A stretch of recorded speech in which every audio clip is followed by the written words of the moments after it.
Okay, everybody, welcome to the latest episode of All Too Real 2. Yes. My name is Michael E. Cullen II, and with me, as always, is Matthew. Chris Elliott is a comedic god. Haas. Indeed.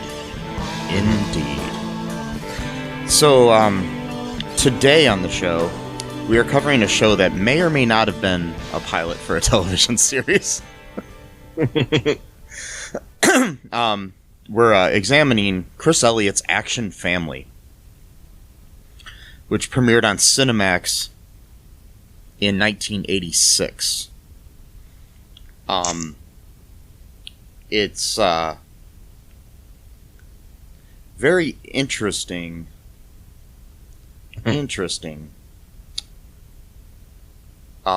Program. It was directed by Gary Weiss, written by Chris Elliott, Sandy Frank,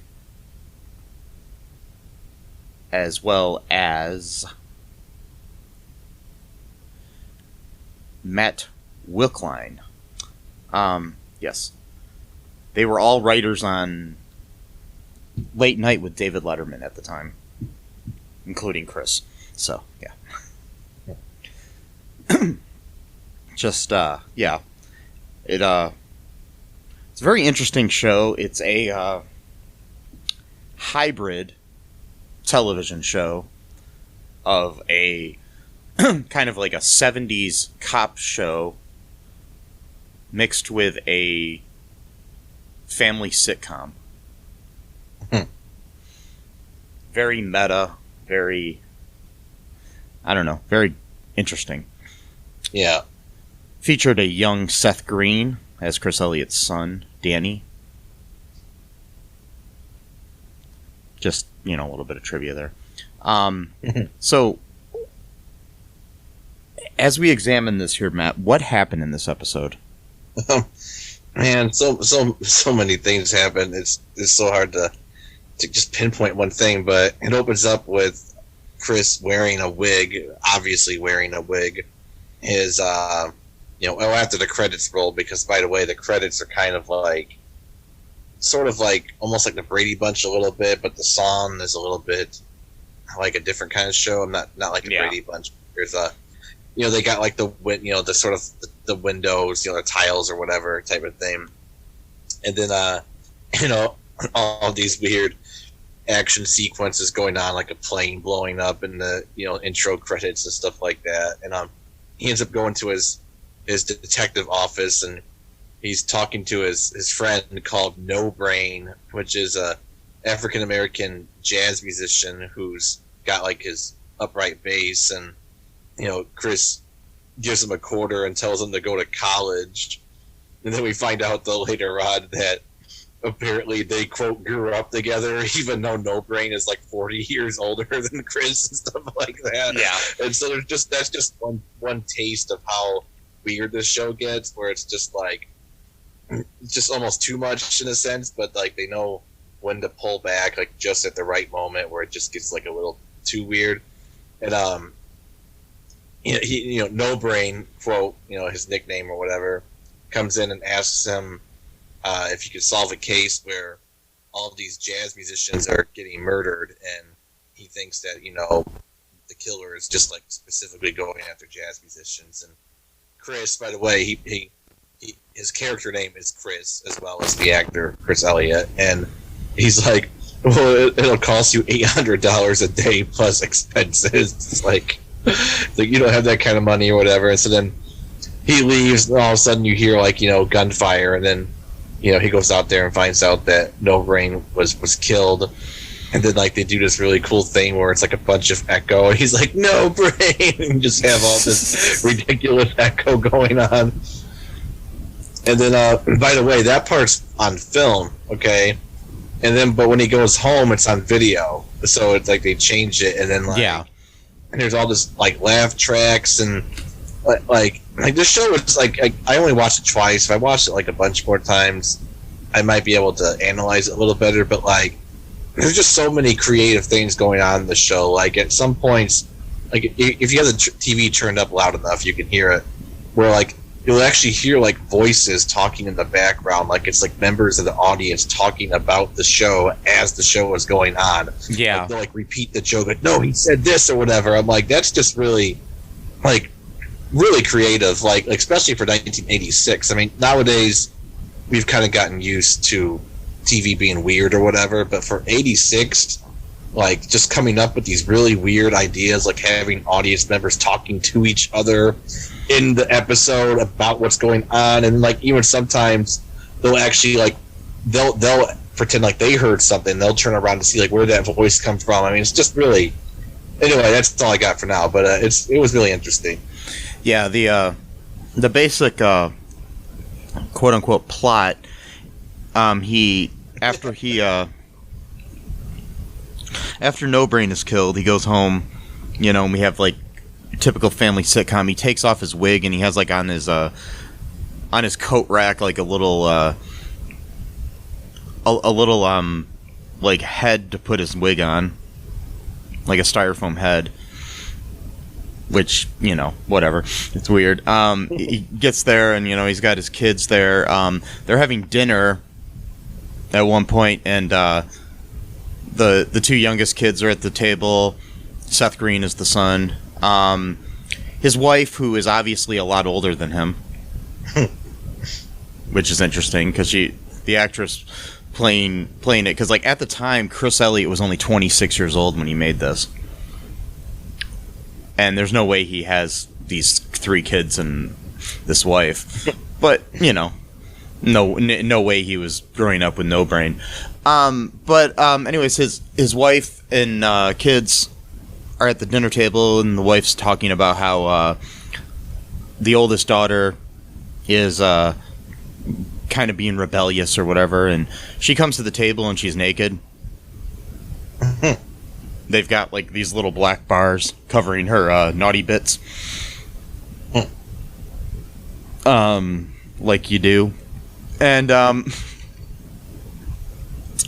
don't know. It was kind of funny. He basically says, you know, you gotta, you know, put some clothes on and I'll let you go out with this guy that she wants to go out with, that she met at a prison dance.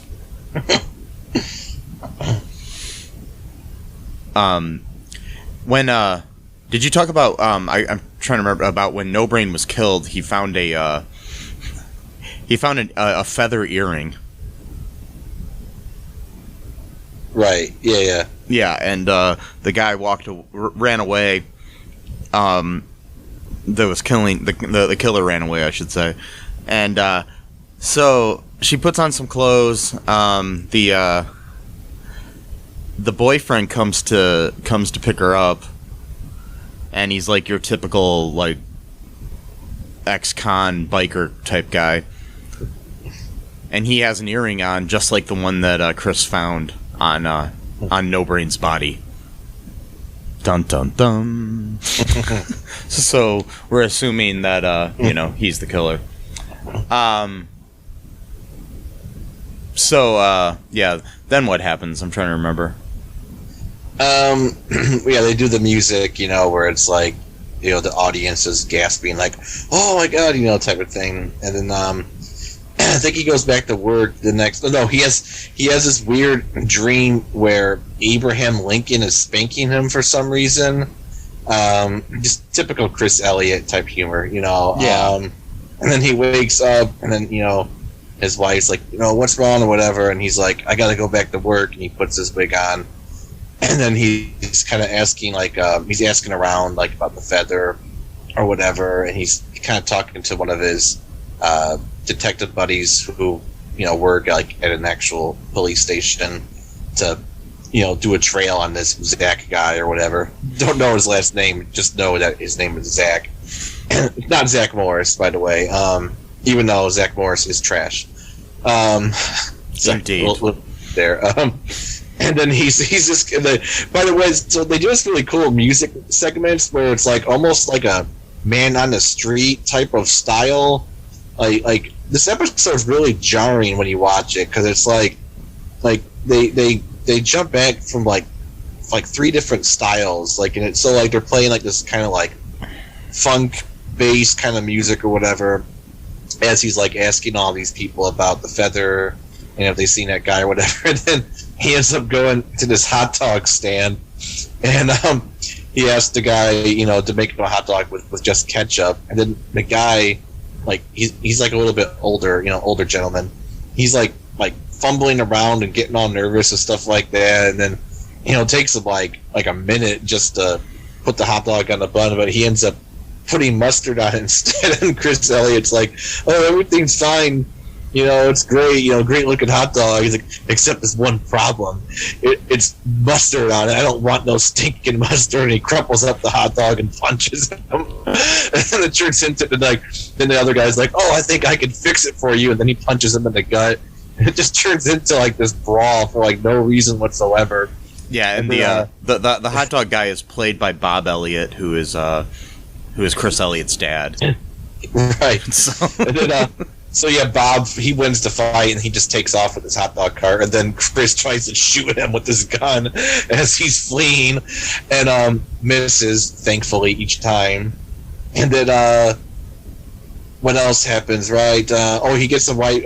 As his wife calls his detective office and talks to his I don't know, secretary. I'm not sure what she would be exactly. I think it's like secretary. Yeah, reminding her to tell him that they have to have a meeting with what's his name? Danny, yeah. And Danny's teacher, because his grades haven't been good lately. And he's got like one of those like phones in his car or whatever. And then you want to talk about the cameo, because it's kind of funny. Oh yeah, he's stopped at a light, and David Letterman pulls up next to him playing himself. And they completely break the, you know, concept, and they just talk about the whole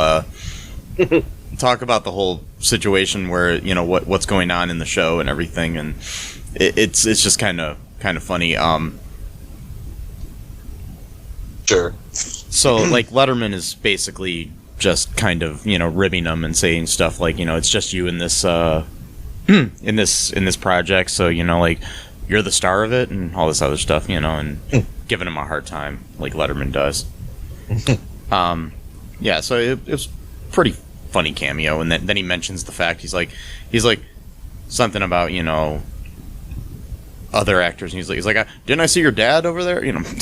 And then he's like, which one is he? What was it, Bob or Ray? And he's like, I think it's Bob. Yeah, because I'm not sure either. Yeah. Bob and Ray were a comedy duo that Bob Elliott was part of. So yeah. Oh, okay. Yeah, they were like really. Oh, okay. They were like a really famous comedy duo, like a stand-up comedy duo. Yeah. Oh wow. Yeah, there's the Elliots have a nice history of comedic. You know, it's interesting that, you know, like Chris Elliott and his daughter Abby Elliott are the only two father and daughter to both be cast members of Saturday Night Live. Oh wow! And then Bob Elliott also hosted Saturday Night Live once too, so they've all been on the show. Wow! Yeah. Which one is Abby Elliott? Which is she like recent or? She was on maybe within the last decade. Okay. She is really cute. She also was on the second to last season of How I Met Your Mother, which Chris Elliott was also on. She played Ted's like psycho girlfriend, like his last girlfriend that he had before he met the mother. Oh, okay. Yeah. So yeah. Okay, that's cool. Yeah. And plus, too, David Letterman in his cameo, he goes, "Oh, they'll put anything on cable," and then he just drives off. Yeah, that was good. Which was true at the time. Yeah, I mean, Cinemax was kind of known for, well, it was known for like softcore porn. I mean, I only noticed from rumors because I was like 5, when Cinemax was popular. But no, you were watching it when you were 5. I right? was not watching softcore porn. Thankfully, I was not introduced to that stuff at a way too young age, which would then completely warp my view on sex. No, thankfully, that did not happen. But which for most people these days, it's kind of weird. Anyway, there's like a whole article about. Anyway, I don't want to get into that, but it's kind of messed up that like people are younger and younger and younger, like getting exposed to like porn. It's just like it's really not healthy for the growing brain. But anyway, that's a whole different subject. But yeah, it's not good. Anyway, so how about them local sports teams and the games that they play? Yeah. Oh wait, never mind. Yeah, exactly. What was I saying now? I got sidetracked. Oh yeah, so it was just about cable. Do you want to take a break really quick and then we'll come back and talk about the rest of the episode? We'll be right back, folks.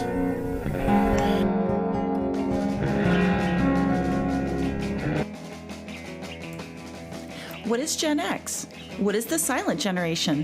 What do generations have in common? Hi, I'm Trish the Dish from the Gen X Voice podcast, and I invite you to listen to conversations I have with folks from different generations, backgrounds, beliefs, and experiences in an attempt to see what connects rather than divides us. Even though Gen X has been called slackers, Karens, or not mentioned at all in some cases, we are the bridge generation, so I feel compelled to do my part to destroy ageism by bringing all these voices together. And, as a bonus, each guest gets to answer some 80s questions at the end of each show. So download and listen to Gen X Voice today on Apple, Spotify, Amazon, or wherever you listen to podcasts. And let's see how much we have in common after all. Hi, this is Catherine, host of a new fashion podcast, The Real Fashion School Dropout. Join me as I interview guests every week in the fashion and beauty space, and we gossip on all things fashion and beauty, and even get into some personal stories of their journey in the industry. You can find us on Apple, Spotify, pretty much wherever you get your podcast. Hope to see you there.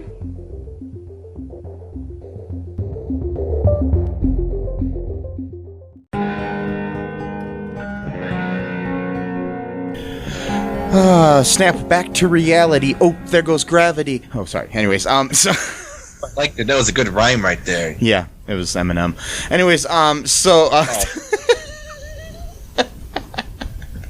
just tried to charge my phone with my laptop. It didn't work. Oh well, it was fun. Fun try. Good times. Anyways, so what else happens here in this episode here, Matt? Well, I'm gonna clear my throat because Mike was just mean to me right now, so I'm mad at him. He said, "Would you like to come back to reality, Matt?" And then that offended me. Sorry. Cancel culture. Canceling Mike. So tune in next week when it's just me hosting the show. I'm just joking. all to Mike because I apparently I'll host it with myself. There'll be 2 of me. It'll be two Mikes. I'll do all 2 Matt, and then we'll just like post both of our shows on the page and just start flooding competitive podcasts, and then we'll eventually have like a reunion 2 weeks later where we're like, you know what, we're actually better together, let's just do this again. And it turned out the whole thing was just a marketing ploy to get people interested in like a fake feud, and then that we got more listeners that way. So congratulations for preemptively falling for our trick that we won't actually. But now we just gave it all away, so we probably shouldn't do it. Yeah, god damn it. But I was hoping to start my own show called All Two Mike and Ike, and it was going to be me. It was going to be me and David Icke, the conspiracy theorist. Yeah, it was just going to be me and him, and we were just going to talk about candy. Yeah, well, there you go. Mike and Ike candy. No, we were going to talk about every other candy besides Mike and Ike's. Oh, okay. Well, there you go. It makes even more sense because, with David Icke, it's not the obvious. It's always what's hidden, So, Mike and Ike is too obvious. Speaking of candy, so the other day at work, I'm just going to share this here. I was at my lunch table, and one of my coworkers, she says, "Sweet Jesus." And then I said, "I just pictured a candy bar shaped like Jesus." And then she says, "You can't eat Jesus." And I said, "What about communion?" Good Exactly. times, good times, good Exactly, times. that's true. Yeah. I mean, I'm not Catholic, but I studied that so much, just the concept of, I mean, it's Easter's tomorrow, so Yes. when we're recording this tomorrow. So I studied that whole concept, and it's just really fascinating when you think about it, because it's like you're literally putting, like, not pudding as in like the food. I mean, you're putting. I guess it could turn into pudding. I don't know. Anyway, that's off topic. But you're literally putting Christ into your body. So like literally, like you're like almost like a bit of Christ. Like you're like a piece of Christ. Like so you're not full Christ. You're like maybe like 1/1000th Christ or something like that. You do it every week. So you literally are walking around, town or wherever you're at with like, and there's millions of people doing this too, right? So it's like literally Christ is just like all over the world at once. Like it's a very interesting concept. So you know what I'm gonna do? What? I'm starting a company. It's gonna be called Sweet Jesus Pudding, and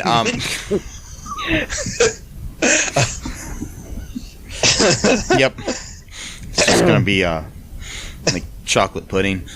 God. Yeah, literally God. And Pudding, yeah.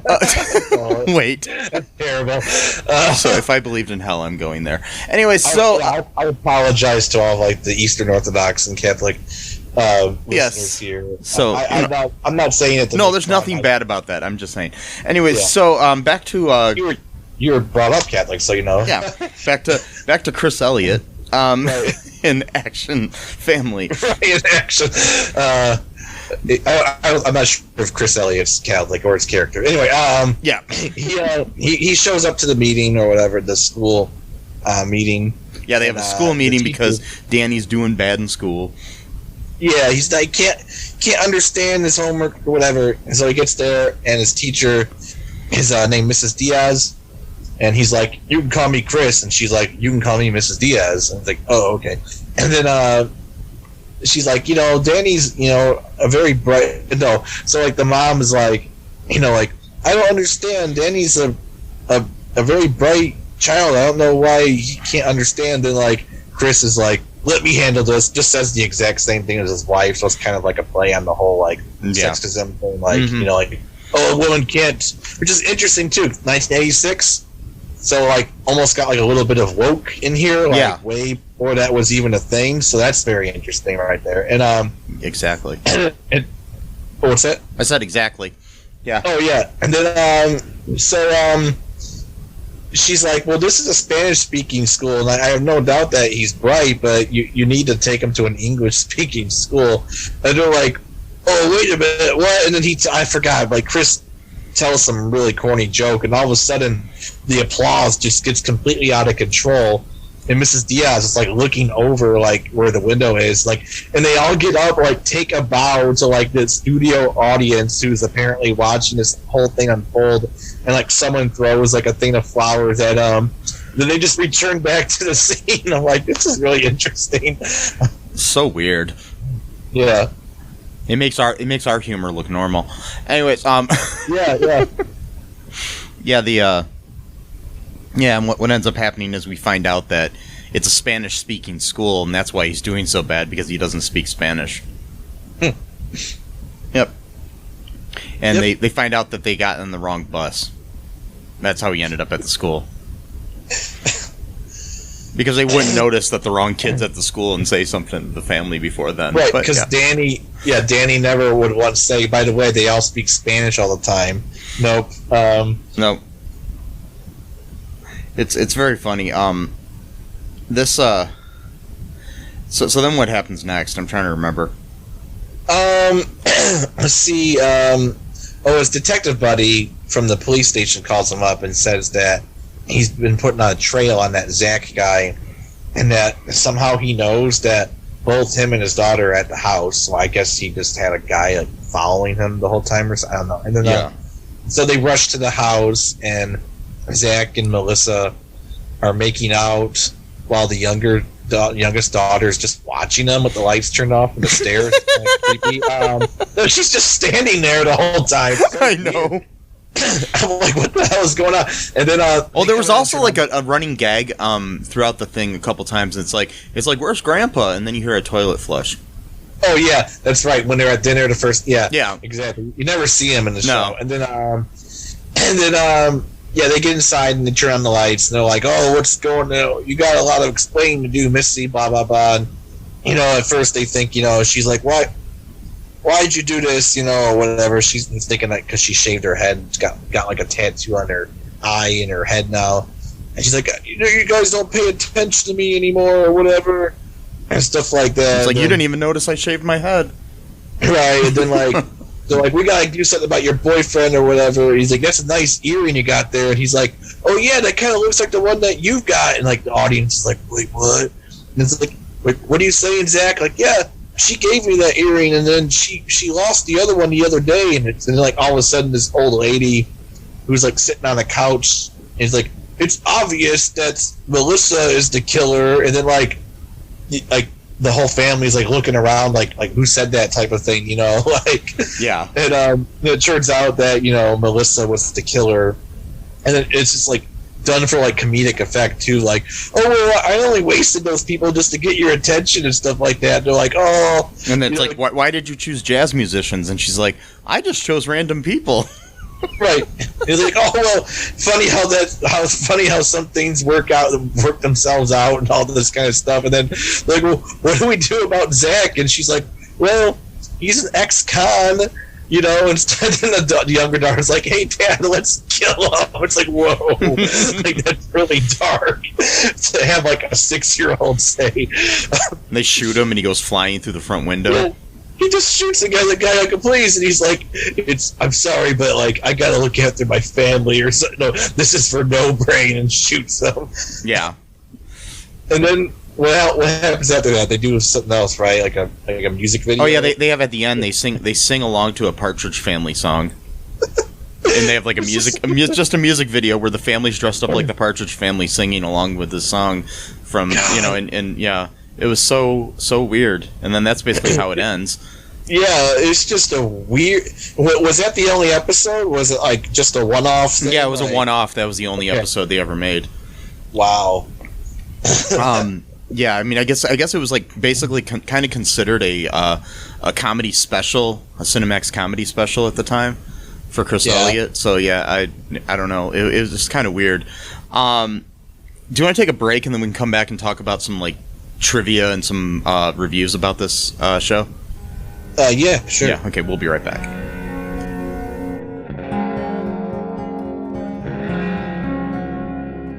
Need a new podcast to listen to? Well, why not check out the Super Podcast from the Super Network at supermarcy.com, where we discuss films and pop culture, and we do monthly fan-voted commentaries. We are available on all major podcasting platforms.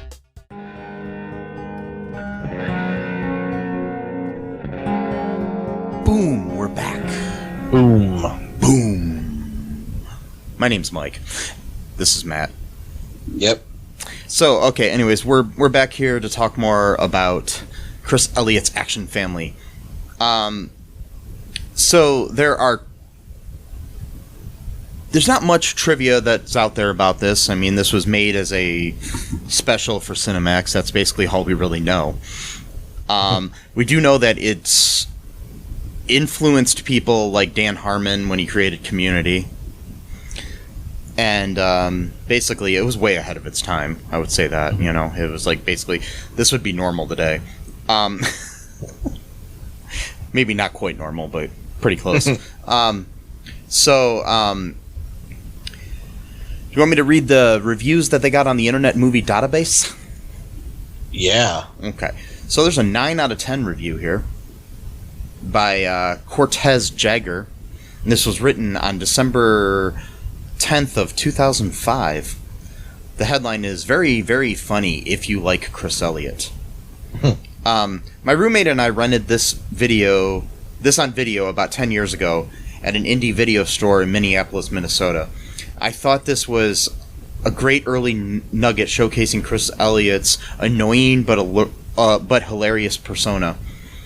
If it surfaces on DVD or cable TV, this is worth a spin just for David Letterman's blistering cameo where he ball busts Chris at a stoplight. There is also a delicious lampooning of both British TV. It's shot on film for outdoor scenes and video for live before a studio audience with a laugh track allowing Elliott to jump between the two mediums, and makes fun of the Partridge Family. The family is also a band. Plus, there's a dream sequence where President Abe Lincoln spanks a crying Chris Elliott. Lincoln also shows up again in his FDR one-man show. Worth ferreting this one if you are a fan of his brand of humor. Okay, and then there's a 2 out of 10 star. This was written on May 22nd of 2017 by Martin Haffer. I liked Chris Elliott's Get a Life, but Action Family was terrible. Before assuming I hate Chris Elliott, understand that I did enjoy his surreal and often dopey series Get a Life, which I highly recommend. It's probably one of the greatest sitcoms ever on TV, by the way, which came out 2 years after this failed TV pilot. I think it's mostly because, although Chris behaved strangely in both shows, Get a Life was usually clever and funny. As for Action Family, it has few clever elements, but makes little of them because I just didn't find it funny or professional looking. And I can only assume the folks who rejected the show felt pretty much the same. The show is almost like 2 separate shows. On one hand, Chris plays a private eye, and on the other, he's a dopey dad with a goofy family, complete with one of the most god-awful laugh tracks I've ever heard.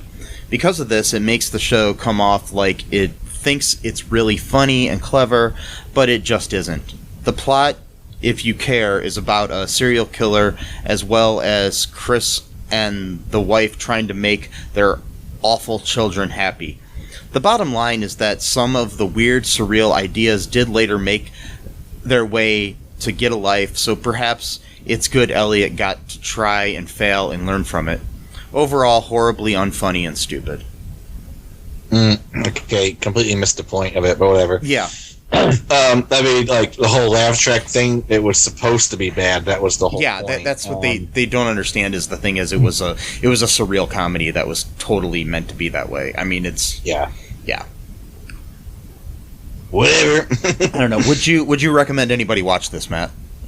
Oh, definitely. I mean, I watched it on YouTube and the quality wasn't that good, but if you could find a better, quality of it, I mean, it was still good even with the crappy YouTube quality. But if you find it on VHS or like a burned copy from like a friend or something like that, I'm not advocating illegal, whatever. I mean, I highly doubt there are any high quality versions of this out there anywhere. Even if you buy the VHS, which you can buy for about $40 on Amazon. Probably is still just it's VHS quality. So right, yeah. So was this ever actually aired, or was this like it aired on Cinemax? Okay, yeah, it aired. I not sure when, but it did air. So okay, I mean sometime in 1986. Yeah, okay, that's cool. Yeah, you're probably right. It's probably like I doubt someone bought it to save to then sell later, type of thing. Like, I'm going to invest in all of these Action Family tapes so I can sell them for a profit 30 years later. And who knows? I mean, even back then, even in the 80s, I mean, they did save a lot of stuff at television shows, but I mean, at television stations and networks and whatnot. But I doubt there's even a master copy of this anywhere. They probably, this wasn't something they saved. It's not like this was the this wasn't like Happy Days or something where you save the quality masters of the show or something. You know what I mean? Yeah, I do. No, I understand. But I would love it if they would revisit this. Even now would be a great time if I mean, obviously, probably the woman who played his wife is probably dead, but I think she's still alive, but I'm not sure. Okay. So yeah, but she's probably like in her 80s or something. I'm assuming. So yeah, I love the fact that Chris Elliott, that he was 26 years old when that came out, like you said, and he looked like he was like in his 40s at the time. But Chris Elliott is one of these people that, like, he aged up really fast, but then he pretty much looks almost the same. Like, you know what I mean? Like, he's 60 years old now. Wow. And he still looks about the same as he did when he was 26. Exactly. So it's like, yeah, he had the disadvantage of looking too old for his age, but then he's got the advantage of just almost staying that way, you know? Yeah. With Schitt's, by the way, for Schitt's Creek, he's a genius in that show. I mean, yeah. He's like my favorite character in that whole show. Like, he's just... I really gotta watch that show. I've only seen a few episodes, but... Oh, yeah. It's I mean, he gets better and better, like, with, like, because he's very, his character's very literal-minded. Like, he's, like, a lot of jokes, like he doesn't really get subtlety at all, like, yeah, people hinting maybe he should leave, and he just, like, doesn't get the hint and stuff like that. But he's also, like, so conscious about, like, everything being, like, equal.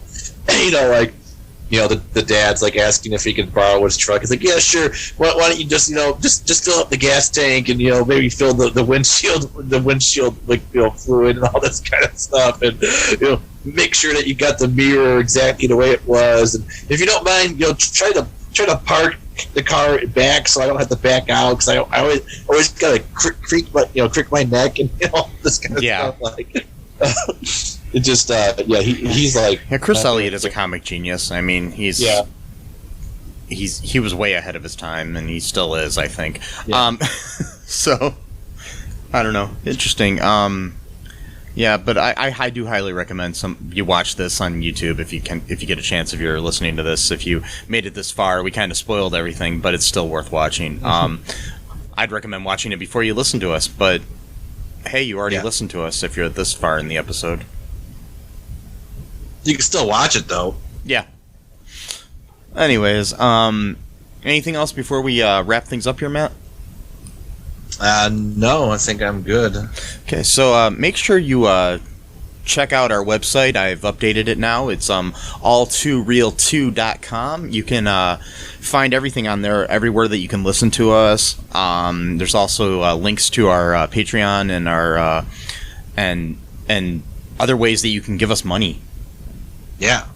And help support the show. Yeah, because that'd be good, you know, because it help to you know, keep us going, keep the lights on. Yeah, you know, help a small, you know, small bit, I don't know what you would call it, but, like, you know, just content create. There we go. We're content create. We've been doing this for 3 years at this point, where we've been doing consistent. Yeah. You know, we love doing this. We probably have over 100 episodes at this point, through our various series or whatnot. Mm-hmm. We really love doing it, but we also like a little bit of change, a little bit of, you know, quarters, or not change anymore, because we don't do that. You know. Yeah, change comes from within, my friend. Change, well, yeah, true. Oh, wait. Just like what's his name? What's his name? Wally God damn it! There you go. Yeah. Yeah. So, anyways, so. Yeah. Sorry. Everybody, make sure you you know, check that out. Just, you know, one good thing is go give us a review on Apple Podcast. Give us a 5-star review if you like the show. Give us a bad review if you hate us. I don't care. Yeah. Just review us, because tell us what we could do better. You know, if you hate the sound of my voice, I can't change that, but you know. Maybe you want me to wear a sombrero while I'm doing this. I don't know, you know. Well, they wouldn't see it because it's an audio. That's right.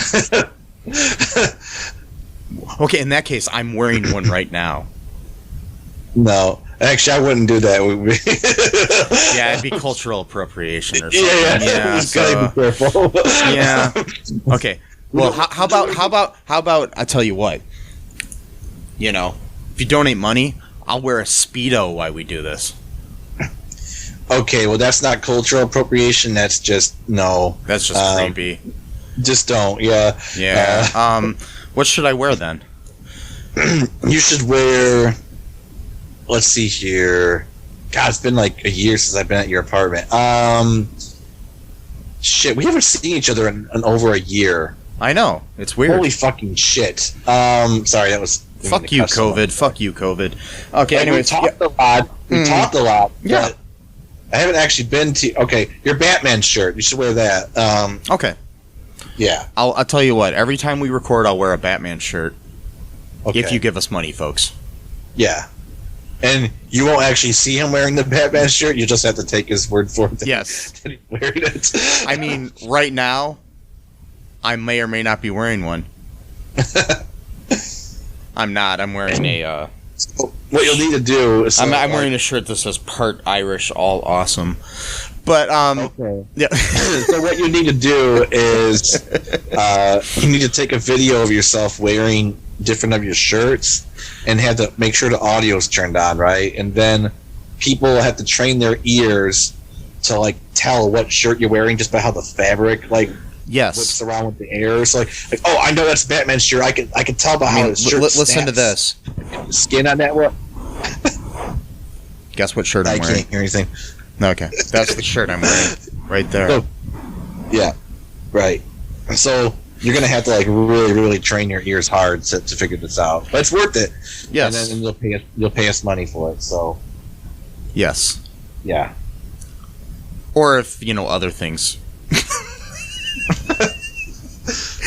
So, anyways, I've been Mike, and you've been Matt. You've been Matt. Yep. So, tune in again, folks. I'm a little loopy. Wear a mask. Get vaccinated. Wear a condom. Wear a condom. I was waiting for it. Yep. Unless you're in a healthy relationship where you want to have children, maybe don't wear a condom, because if you wear a condom, there's probably a good chance you're not going to get your wife pregnant. Right. Yeah. Yeah. So or your significant other. I mean, you don't have to be married, but Don't get too woke, Mike. Don't try to pay. But also, if you want children, you can adopt as well. If you're ever having issues there, that's fine. Look into adoption. Yeah. See, this is life advice with Mike. Yeah. Yep. And I have no children. Anyway, so bye-bye. Bye. Thanks for listening to All Too Real 2 podcast, a Cullen Park production. Produced and edited by Michael E. Cullen II. Music by Matthew Hawes. Subscribe and share the show. Visit us at cullenpark.com.